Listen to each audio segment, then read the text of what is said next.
Aujourd'hui, on va plonger au cœur d'un sujet absolument majeur. Une fracture mondiale qui est en train de tout redessiner.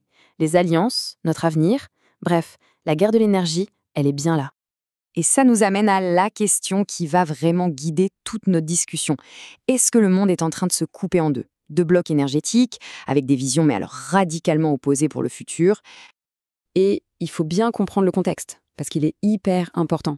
On approche de la COP30, ça fait 10 ans qu'on a eu l'accord de Paris, et le constat, il est un peu brutal. On n'est pas du tout sur la bonne trajectoire. Et l'une des raisons principales, c'est justement cette divergence de fond entre les superpuissances. Bon, alors, allons-y. Commençons par le premier bloc. D'un côté, on a donc les États-Unis. Et leur pari, il est clair, c'est la domination par les énergies fossiles. Et là-dessus, la position officielle, elle est on ne peut plus claire. Le président américain lui-même parle du changement climatique comme de la plus grande arnaque au monde. C'est un blanc-seing en fait pour l'industrie pétrolière et gazière. Le message, c'est allez-y, forêt. Et regardez ce graphique, il parle de lui-même. Il illustre parfaitement cette stratégie. Grâce à la fracturation hydraulique, la production de pétrole aux États-Unis a littéralement explosé. Ils sont devenus le premier producteur mondial, et de loin.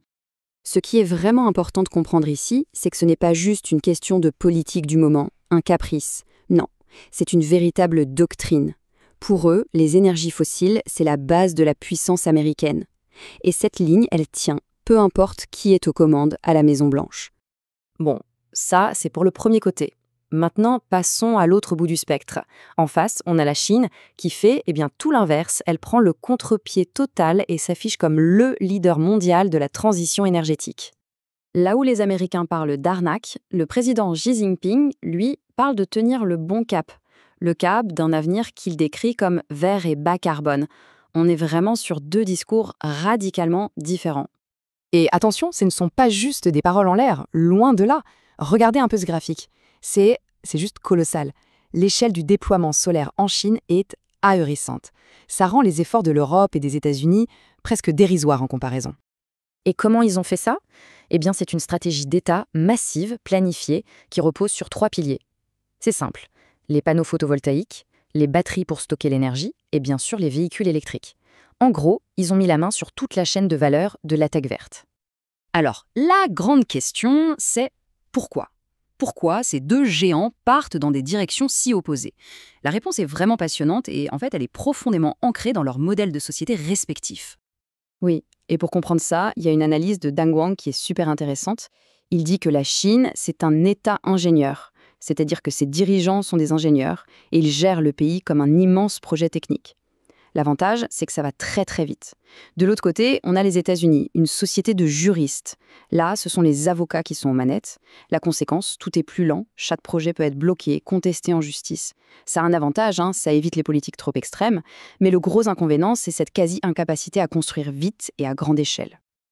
Ok, donc on a ces deux modèles, ces deux empires qui s'affrontent.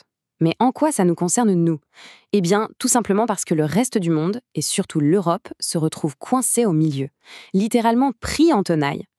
La vitesse de la Chine, notamment dans la technologie, met une pression énorme sur nos industries européennes. Écoutez ce que dit ce dirigeant allemand de l'automobile. Chaque fois que je vais en Chine, j'ai l'impression qu'ils ont fait un nouveau bond en avant de 6 mois. C'est fou, ce sentiment d'être toujours en retard. Et attention, les menaces, elles sont bien réelles. On parle d'une saignée sociale potentielle dans le secteur auto, mais surtout d'une dépendance stratégique. Toutes nos ambitions vertes, elles dépendent de minerais rares que la Chine contrôle massivement. C'est une arme économique et géopolitique redoutable. Alors face à ça, que fait l'Europe? Elle essaie de se défendre, bien sûr. On sort les outils du protectionnisme. En gros, on dit aux constructeurs chinois « Ok, vous voulez vendre chez nous? Pas de problème, mais vous allez devoir construire vos usines ici et utiliser nos composants. » C'est une façon de les forcer à partager un peu le gâteau. Et tout ça nous laisse avec une question finale, et elle est immense. Coincée comme ça entre l'empire américain du pétrole et le géant chinois de la tech verte, quelle voie pour l'Europe? Quel chemin peut-elle inventer pour elle-même? Pour l'instant, la réponse n'est pas évidente. Si cette analyse vous a plu, n'hésitez pas à aimer cette vidéo, à vous abonner à Confluence et à partager vos réflexions en commentaire. Merci de nous avoir suivis et à bientôt.